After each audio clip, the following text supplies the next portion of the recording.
Istri pilihan ketua mafia. Bab 13, Flashback. Diandra, jawab aku, pekik Max dengan suara keras. Aku pernah menyelamatkan Nadira.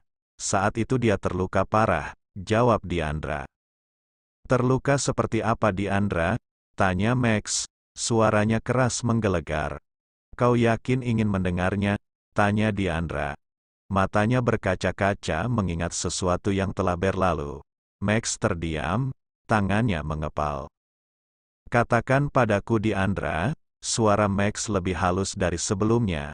Nadanya rendah dan lebih pelan. Dengarkan baik-baik, mungkin ini akan menyakitkan untukmu. Ucap Diandra, dia kembali mengingat peristiwa kelam di masa lalu. Saat itu Diandra ingin membeli sebuah bangunan kosong untuk dibangun pabrik. Kebetulan dia sendiri yang datang ke tempat itu untuk survei lapangan. Diandra pergi sendirian. Mobilnya tidak bisa parkir ke dalam. Mau tak mau parkir di luar. Tepat di tepi jalan yang berada di depan bangunan besar itu. Diandra turun dari mobil. Dia masih mengenakan baju kerjanya. Untung saja Diandra mengenakan celana. Jadi memudahkan untuknya bergerak. Diandra lupa mengabari pemilik lahan kalau dia datang ke tempat itu. Ini dia tempatnya, ucap Diandra, bangunan kosong yang dipagari pagar tinggi. Diandra menengok ke dalam dari celah-celah pagar, dia melihat beberapa orang berjaga-jaga di depan teras. Siapa mereka? Batin Diandra. Dia melihat ada beberapa mobil. Sepertinya tempat itu sedang kedatangan tamu tak diundang. Dari penampilannya sangat berbahaya, tak lama beberapa orang keluar dari dalam. Mereka tampak senang. Kemudian mereka semua masuk ke dalam mobil. Mereka mau keluar, sebaiknya aku bersembunyi dulu, batin Diandra. Dia kembali ke dalam mobilnya, memundurkan mobilnya menjauh dari gerbang. Dia meletakkan mobilnya di ujung jalan, sampai mobil-mobil itu keluar dari tempat tersebut. Barulah Diandra mengendarai mobilnya menuju gerbang, dan memasukkan mobilnya ke area bangunan kosong itu. Sepertinya ada yang tidak beres. Batin Diandra, dia lalu keluar dari mobil. Diandra melangkahkan kakinya secepat mungkin masuk ke dalam bangunan 2 lantai itu. Dulunya bangunan itu sebuah tempat usaha yang bangkrut dan sudah lama terbengkalai. Diandra melangkahkan kakinya pelan-pelan sambil berjaga-jaga. Bisa saja komplotan orang-orang itu masih ada di dalam. Tap-tap Diandra berjalan dari satu ruangan ke ruangan lainnya. Sampai dia mendengar suara tangisan, tapi suara tangisan itu pelan. Suara itu berasal dari atas, ucap Diandra. Dia yakin suara yang didengarnya berasal dari lantai 2. Diandra melangkahkan kakinya ke tangga. Dia naik ke lantai 2. Perlahan-lahan berjalan sambil melihat ke sekeliling. Matanya memburu dan teliti. Hiks, hiks, hiks. Suara tangisan itu terseduh-seduh. Membuat tangan Diandra mengepal. Dia paling tidak bisa melihat orang lain terluka atau menderita. Mata Diandra berubah tajam. Insting membunuhnya kembali bangun. Dia mengeluarkan sebuah senjata miliknya, senjata laser yang biasa digunakan untuk berjaga-jaga. Aku tidak akan membunuh lagi, tapi tidak bisa melihat pertumpahan darah, gumam Diandra. Dia sudah berjanji pada dirinya sendiri untuk tidak lagi membunuh siapapun. Dia sudah berhijrah, untuk itu Diandra akan menggunakan berbagai cara untuk bertempur. Diandra mendekati sebuah ruangan yang tak jauh dari tempatnya berada. Beberapa kain putih tergeletak di lantai. Ada bunga-bunga yang biasanya dipakai di atas kepala pengantin. Dan tusuk konde juga tergeletak tak beraturan. Membuat nafas Diandra menggebu. Amarahnya naik ke ubun-ubun. Astagfirullah, astagfirullah, batin Diandra. Dia takut kehilangan kendali. Diandra masuk ke dalam ruangan itu. Dia terkejut saat melihat seorang wanita di depannya. Tubuhnya penuh luka. Darah mengalir di sekujur tubuhnya. Dia tidak mengenakan sehelai benang pun. Wanita itu berbaring lemas dan tak berdaya di lantai. matanya sembab dan sayu penuh air mata dan keputusasaan. "Tolong aku," suara wanita itu pelan. Diandra meneteskan air mata saat melihatnya, senjata di tangannya terjatuh begitu saja. Tangannya mengepal, seketika dia memukul tembok dengan kerasnya.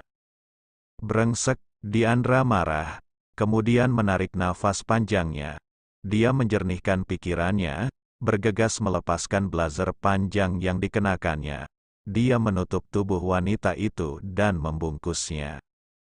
"Kau harus bertahan, aku akan membawamu ke rumah sakit," ucap Diandra. Wanita itu hanya diam. Dia tidak mampu berkata-kata lagi. Luka sayatan dan lebam ada di sekujur tubuhnya. Diandra langsung membopong wanita itu. Baginya tidak sulit membopong wanita bertubuh ramping itu. Dia berjalan dengan cepat membawa wanita itu menuju mobilnya. Bruk, Diandra menidurkan wanita itu di kursi belakang mobil dengan pelan-pelan. Dia tidak ingin menambah rasa sakit padanya. Barulah dia duduk di kursi kemudi, Diandra segera mengemudi mobilnya meninggalkan tempat itu. Pikirannya terus tertuju pada rumah sakit terdekat. Wanita itu butuh pertolongan secepat mungkin sebelum kehabisan darah. Para pelaku kejahatan itu pasti sangat sadis dan kejam. "Ya Allah, tolonglah hamba-Mu, izinkan aku bisa menyelamatkannya," batin Diandra. Perasaan di hatinya campur aduk. Andai dia datang ke bangunan kosong itu lebih awal, mungkin dia masih memiliki kesempatan untuk menolongnya. Beberapa saat kemudian, Diandra sudah sampai rumah sakit. Wanita itu sudah ditangani dokter. Diandra duduk di kursi tunggu. Wajahnya tampak khawatir. Doa terus dipanjatkan untuk keselamatan wanita itu. Tangannya dingin. Dia tahu jika tertolong pun, wanita itu akan mengalami trauma yang hebat. Dia tidak mungkin bisa melupakan kejadian yang menyakitkan itu. "Nona Diandra," panggil perawat. "Ya, saya," sahut Diandra, tubuhnya sedikit lemas. Dia perempuan sama seperti wanita itu. Hanya saja kehidupan keras sudah membuatnya jadi singa liar. "Dokter ingin bicara dengan Nona," ucapnya. Diandra mengangguk. Dia bangun dari kursi, mengikuti perawat masuk ke dalam ruangan itu. Dokter sudah menunggunya. Diandra langsung duduk bersiap menunggu penjelasan dari dokter. "Nona Diandra, apa hubungan Nona dengan wanita itu?" tanya dokter. "Saya hanya menemukan wanita itu tergeletak di bangunan kosong, Dok. Kebetulan saya ingin membeli bangunan kosong itu," jawab Diandra. Dokter terdiam sesaat, seperti ada hal besar yang akan disampaikan. Nona itu mengalami pemerkosaan dan penyiksaan secara bersamaan. Dari sampel sperma yang ada, kemungkinan dia diperkosa oleh 10 orang, dan sekujur tubuhnya mengalami sayatan benda tajam, pukulan dan tendangan, ujar dokter. Air mata Diandra menetes begitu saja, sama persis dengan apa yang dipikirkannya. Tangan Diandra mengepal. Haruskah dia menghabisi orang-orang itu? Tangannya yang sudah bersih haruskah digunakan untuk balas dendam? Nona itu mengalami trauma berat, bahkan dia hanya diam saja. Tatapan matanya kosong dan air matanya terus menetes, tambah dokter. Diandra terdiam, dia bisa merasakan apa yang dirasakan wanita itu. "Tolong berikan perawatan yang terbaik, Dok. Dan dia juga membutuhkan pendampingan psikolog untuknya," ucap Diandra. Baik, setelah itu, Diandra melihat kondisi wanita yang kini dipindahkan ke ruang perawatan. Wanita itu duduk dan terdiam, tapi air matanya terus menetes seperti orang yang linglung. "Aku akan menangkap orang-orang itu, dan membawanya padamu," ucap Diandra. Wanita itu menoleh ke arah Diandra, wanita yang sudah menyelamatkannya. "Max Gavanzar," ucapnya, hanya nama itu yang keluar dari mulutnya. "Max Gavanzar," Diandra terkejut wanita itu menyebut nama Max. Dia mengenal laki-laki itu. "Apa kau ingin bertemu dengannya?" tanya Diandra. Air matanya kembali menetes dengan deras, dia justru menangis terseduh-seduh. "Apa seharusnya hari ini kau menikah dengannya?" tanya Diandra. Wanita itu menangis lebih kencang dari sebelumnya. "Berarti benar, hari ini pernikahan wanita ini dan Max. Tapi siapa mereka, musuh Max?" batin Diandra. "Mafia seperti Max pasti memiliki musuh. Bisa saja mereka yang sengaja melakukan itu untuk membalas Max." "Aku akan hubungi Max," ucap Diandra. Wanita itu hanya menggelengkan kepalanya. Dia mengambil sebuah gunting dari dalam bajunya, lalu hendak menusukkan ke perutnya. Dengan gerakan cepat Diandra menghalanginya. Tangannya tertusuk gunting dan mencengkram gunting itu. "Aku tidak akan menghubungi Max, tapi jangan lakukan hal bodoh ini," ujar Diandra. Gunting terlepas dari tangan wanita itu, dia menangis kembali. Seketika Diandra memeluknya. "Hiks, hiks, hiks," wanita itu menangis di pelukan Diandra. "Aku harus mengurus orang-orang itu, dan memberi pelajaran pada mereka," batin Diandra. Beberapa hari kemudian, Diandra menjenguk ke rumah sakit. Diandra membawa sebuah koran sambil memasuki ruangan rawat inap. Dia melihat wanita dengan nama Nadira itu masih seperti hari-hari sebelumnya, duduk dan terdiam. Hanya tak ada lagi air mata. Hampir setiap hari hanya diam, tak pernah berbicara. Kadang-kadang ketakutan, mimpi buruk dan mengamuk. "Nadira, aku membawa berita baik untukmu," ucap Diandra. Nadira hanya menoleh. Diandra satu-satunya orang yang dia percaya. Itu pun belum tentu dia mau bicara dengan Diandra. "Orang-orang itu sudah mati terbakar," ucap Diandra. Dia meletakkan koran di pangkuan Nadira. Wanita cantik dengan wajah yang tidak ada cahaya sedikitpun. Pucat dan sayu, penuh kesedihan yang tersirat di wajahnya. Dia menoleh ke bawah, melihat kabar yang disampaikan Diandra. "Mereka sudah membayar atas apa yang dilakukan padamu. Kau harus sembuh dan memulai hidup barumu," ujar Diandra. Nadira memberikan sepucuk kertas pada Diandra. "Ini alamat rumahmu?" tanya Diandra. Nadira hanya diam, tidak menjawab pertanyaan Diandra. "Aku akan ke sana. Apa yang kau butuhkan?" ujar Diandra. Nadira mengelengkan kepalanya. "Baiklah, sekarang kau makan dulu. Aku akan menyuapimu," ucap Diandra. Nadira hanya diam saja. Diandra memasukkan sepucuk kertas itu ke dalam sakunya, lalu mengambil makanan di meja dan duduk. Dia menyuapi Nadira meskipun wanita itu hanya diam saja dan menutup mulutnya. Pukul 4 sore Diandra pergi ke rumah yang dikelilingi kebun singkong dan ubi. Jauh dari rumah penduduk lainnya, rumah gubuk dari kayu, rumah itu kini menjadi rumah yang bersanding dengan rumah besar milik Max. Tapi saat itu hanya kebun singkong dan ubi. Di tengahnya rumah gubuk itu, Diandra masuk ke dalam rumah. Dia memeriksa semua ruangan di rumah itu. Terlihat berantakan seperti terjadi pembantaian di rumah itu. Diandra memperkirakan terjadi sesuatu pada keluarga Nadira. Mungkin ada hubungannya dengan musuh Max. Diandra terus berjalan sampai ke dalam kamar. Di sana dia menemukan buku harian milik Nadira. Diandra duduk di ranjang sambil membaca buku itu. Ternyata Max pernah bersembunyi di rumah ini, dan bertemu secara tidak sengaja dengan Nadira. Max belajar banyak hal dari Nadira, adik laki-laki Nadira, dan ayahnya, termasuk ilmu agama dan bercocok tanam. Disinilah Max berhijrah. Dia bertekad untuk meninggalkan dunia kelamnya dan menikahi Nadira. Tapi sayangnya musuh masih memburu Max, dan justru menyakiti Nadira dan keluarganya, ujar Diandra menarik kesimpulan. Kriing, kriing, kriing. Handphone Diandra berdering keras, membuat wanita berhijab itu segera mengambil handphone di dalam tasnya. Dia langsung mengangkat telepon itu. "Halo, ya, ada apa? Nona Diandra, tolong segera ke rumah sakit." Diandra terkejut, matanya terbuka lebar. Iya, saya akan ke sana secepatnya. Panggilan itu diakhiri, Diandra memasukkan buku harian itu ke dalam tasnya, lalu dia meninggalkan tempat itu. Singkat cerita, Diandra bergegas masuk rumah sakit. Dia naik ke lantai atas.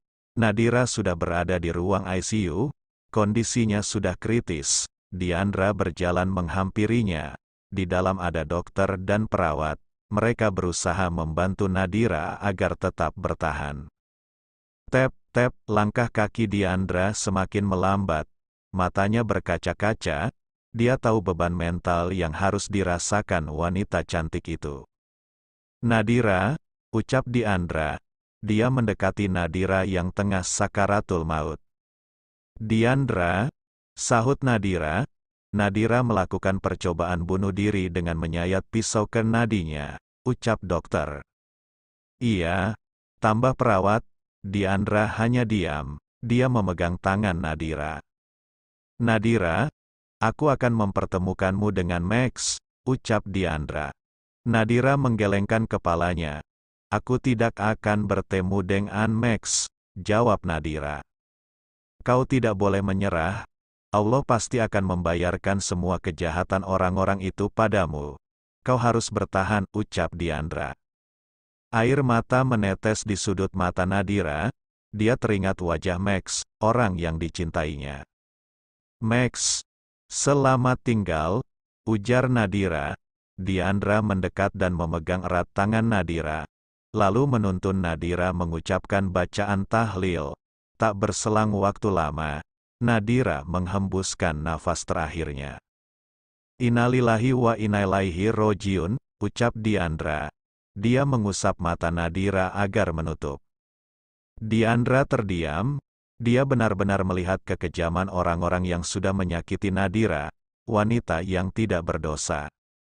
Bahkan jika kasus ini dilaporkan ke polisi, sulit untuk diusut apa yang terjadi pada Nadira, karena melibatkan penjahat kelas kakap dan tidak bisa ditangani dengan cara yang biasa. Max, aku sudah menceritakan semuanya padamu. Maafkan aku tidak bisa membuat Nadira bertahan, ucap Diandra. Matanya sembab, dia tak hentinya meneteskan air mata saat menceritakan kisah Nadira. Max menyandar dahinya ke bahu kiri Diandra. Dia menangis. Apa yang terjadi pada Nadira sangat kejam dan sadis. Aku harus membunuh mereka semua. Tidak ada yang boleh lolos dariku, ucap Max sambil mengepalkan tangannya. Mereka semua sudah mati, Max. Sebuah kebakaran besar membakar markasnya, jawab Diandra. Apa? Max bangun dan menatap wajah Diandra. Kau tidak perlu balas dendam. Tidak akan ada akhirnya. Yang kau butuhkan bertobat. Memohon ampunan Allah, Max, jawab Diandra. Bertobat? Kau tahu siapa aku, Diandra, sahut Max. Sampai kapan?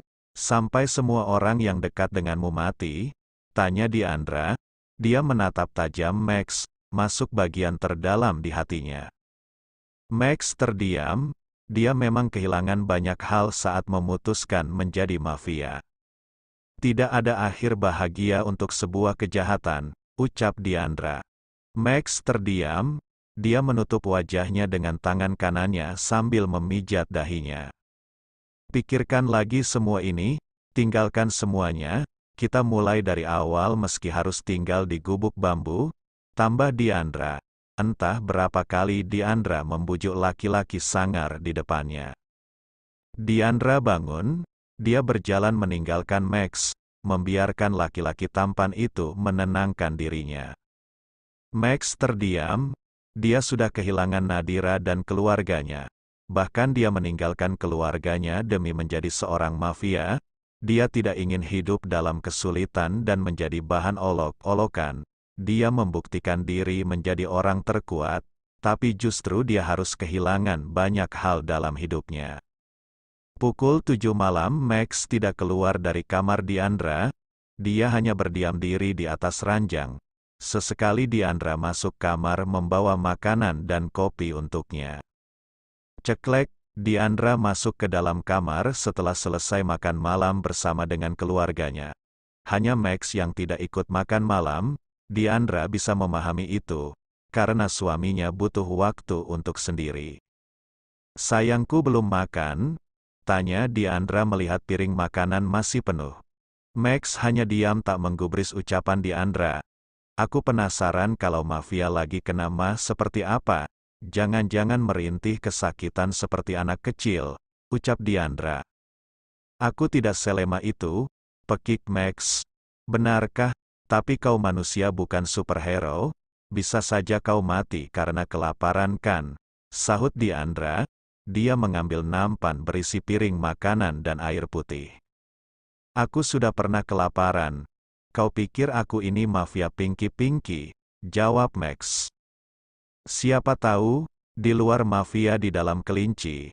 Diandra duduk di samping Max. Laki-laki sangar itu langsung menarik leher bagian belakang Diandra, untuk mendekatkan kepalanya dan menciumnya. "Kau lapar sayang?" tanya Diandra. Max mengatur nafasnya, dia menatap Diandra yang cantik dan anggun. "Aku lebih tertarik memakanmu," jawab Max. Diandra tersenyum tipis. Dia mengambil sendok lalu menyuapkan satu suapan ke depan mulut Max. "Buka mulutmu sayang," pinta Diandra. "Harus?" tanya Max. "Kalau malam ini mau tidur denganku ya harus," jawab Diandra. Max tersenyum licik, dia membuka mulutnya, membiarkan wanita cantik itu menyuapinya. "Diandra, Kiai Abdullah bukan keluarga kandungmu kan?" tanya Max. "Iya," jawab Diandra. "Lalu kenapa kau bisa diangkat menjadi anak Kiai Abdullah?" tanya Max. Diandra terdiam mendengar pertanyaan Max. Wajahnya tampak dingin. "Aku pernah bilang padamu, kalau dulu aku bukan orang baik. Aku belajar agama di tempat ini, dan belajar banyak hal dengan Kiai Abdullah, tentang Allah dan kehidupan," jawab Diandra. Max terdiam. Dia ingat saat Diandra mengatakan kalau dia sedang berusaha memperbaiki dirinya. Wanita cantik itu memang sudah berhasil di titik itu. "Ayo makan lagi, harus habis," ucap Diandra. "Heh, kau selalu mengaturku," sahut Max diiringi senyum tipis. "Karena kau masih ada di tempat yang jauh, dan aku ingin mendekat untuk mengajakmu ke tempat yang terang," jawab Diandra. Max membuka mulutnya dan menunjuk ke arah mulutnya agar Diandra menyuapinya. Bergegas wanita berhijab itu menyuapi Max, sampai suap demi suap habis dimakan olehnya. Beberapa saat kemudian, "Sayang, ayo sholat," ajak Diandra. "Aku tidak akan sholat, kau sendiri sana," sahut Max.